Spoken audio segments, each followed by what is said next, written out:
Hello, great people. At a time Nigerians are hoping for an improvement in electioneering and governance, the nation's democracy took a further negative turn as talks invade the office of Goodluck Iheamnacho, the local administrator of Ahoada local government in Rivers State. In a moment, I'll play you the video for you to see how talks invade the office of the incumbent local administrator and beat him mercilessly. Then when we come back, we'll be looking at the issues associated with this. Is there a wicked factor in all of this? Could Nigerian democracy be referred to as a gunpoint democracy? What is a gunpoint democracy and how does it apply to electioneering and governor? Then we'll be dissecting the political dynamics that is shaping the politics and governance in Rivers State, particularly after President Bola Ahmed Tinubu has declared a state of emergency in the state. Is the state of emergency, is it yielding the desired result? And what are the political peculiarities of Rivers State? And I will be sharing an experience with you. We'll be doing this and a whole lot more on this episode with your show plug, Dr. Omoshola. First, let us go and watch the video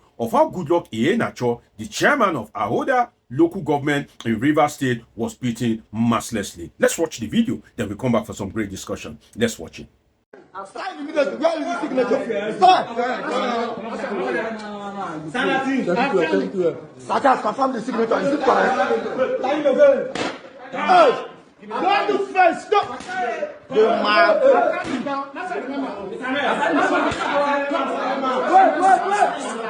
Wait. Come on,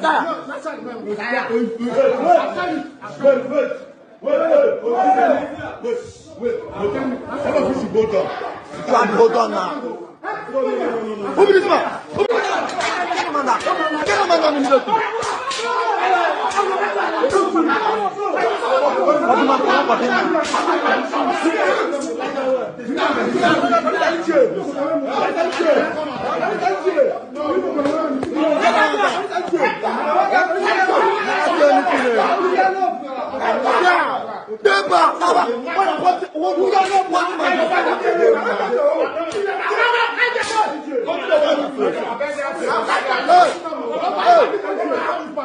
There you have it. You just watch how Goodluck Iheamnacho, the local administrator of Ahoada local government in Rivers State, was mercilessly beaten. The unfortunate thing about it is that that beating was orchestrated by a CSO and chief of staff. They led about 30 talks reportedly to his office and they beat him mercilessly. You can see the way he was being beaten in that particular video. And the lesson in this regard is that sometimes you will think that the enemy is far away. You will be looking far away, but you won't know that the enemy is just right by your side. Because if you look at it, a CSO is the chief security officer. So the person that has to be in charge of his personal security is now the one leading people to attack him. And if you look at it again, the chief of staff, who should ordinarily be his right-hand man, is now the one participating in an attack against him. So sometimes you don't need to look far away. The enemy may just be right by your side, because in the process of that attack, if Goodluck Iheamnacho he has something like high blood pressure or a terminal disease and he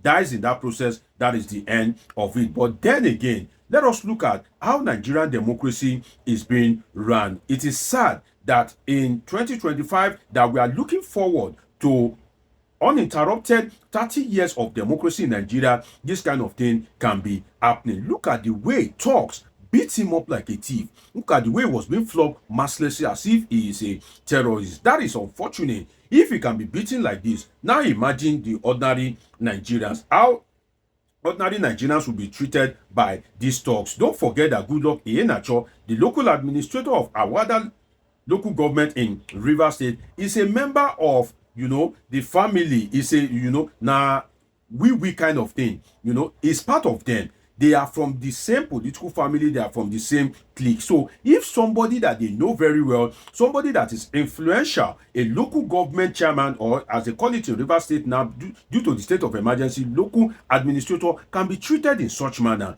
Now look at the way these talks will be treating ordinary Nigerians. And that itself is something that we must look after. It's something that we must kind of like address very carefully.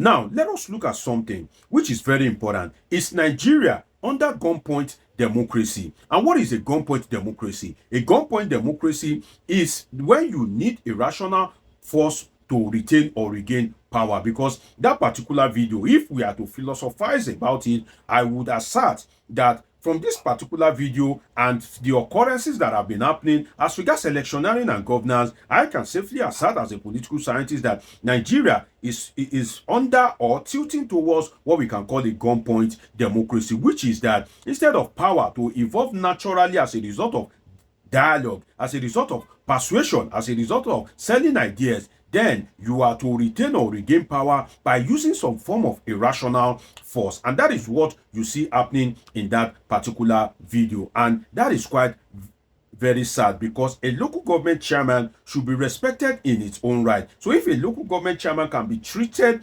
this way, definitely what will not happen to ordinary citizens during election? But one of the questions that we must ask ourselves is that these people, the people that attacked him, can they be charged for mutiny, in the sense that can they be charged for something like a coup?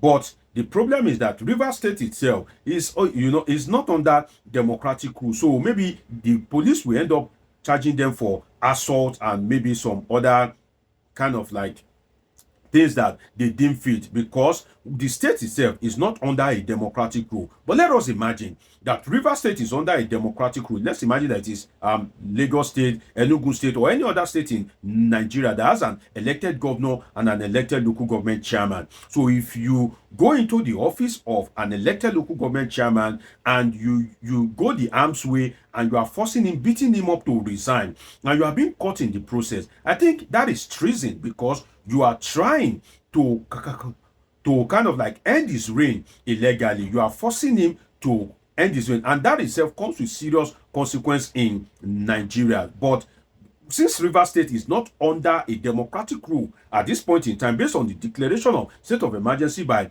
the president, the big question is that can they now be charged for mutiny, which is actually the real thing that they are doing in that particular video? But then, because the state itself is not under a democratic rule, definitely that would naturally limit the power of the government to charge them for mutiny, or should I call it a coup. But then again, if they are eventually being charged, I think that the people that made that particular assault, if they can get a very good lawyer, definitely they will argue it, in the sense that if a state is under some form of like non-democratic rule, if leaders are being imposed on the state and you yourself impose it, so if another people are trying to now impose themselves on that particular state, the big question is, can those people be now charged for mutiny? But I will look forward to that if it can be tested, and I will be glad to read the interpretation of the court in that regard. Now, the big question again is that, is there a wicked factor in the attack? Because like I said earlier, all these people that you are seeing in that video, they are from the same political family. And if you look at the sole administrator of Rivers State, the sole administrator, definitely haven't been appointed by the president, his action will tilt towards favoring Nyesom Wike. So it is safe to assert that most of those people that are appointed as sole administrator are allegedly stooge of Nyesom Wike.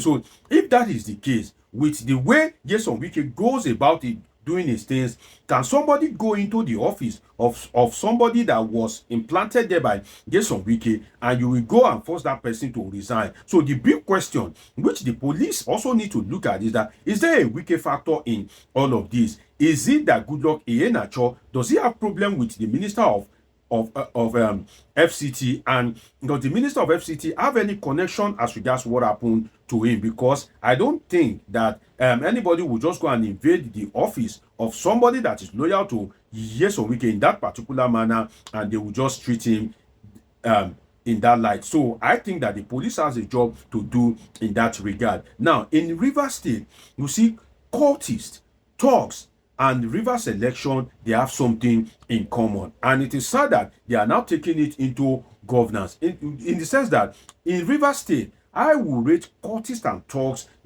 allegedly as stakeholders, as it is in other Nigerian states. Because in Rivers State, when election is coming, for instance, I was there don't let me mention the year. I was there in a particular year, and it was during election period for for data collection as regards a scientific research that I was conducting. Then Let me not mention the area that I was conducting the research, and because it was an election period, definitely you would see people that are idle. You see guys that some of them will be appointed by the state, some of them will be given special advisor role, despite the fact that they are not advising anything. Some of them will even be put under the payroll of politicians, and when election has gone, these people, definitely the government will do away with them, and some of these people, they are ready tools for violence. You can imagine 30 thugs to invade the office of a local government chairman. So I think that using thugs for electioneering and governance, and for you to have your way, for either to retain or regain power, is something that must be holistically checked in Nigeria, not just Rivers State, because definitely the thugs are not just becoming stakeholder during election time, they are gradually becoming stakeholder during governance as well. And that itself is a mockery of Nigeria's democracy. I hope that Goodluck Iheamnacho will get justice at the end of the day, and I hope that the perpetrators of that particular heinous crime will be handled according to the law. And I just hope that there will be lessons from this to Nigerian politicians as well. It's been an interesting time with you on this episode of Politics with Joshua Blog, Dr. Omoshola. Subscribe, turn on your notification button, catch up with my past video. See you in my next video. I love you all sincerely.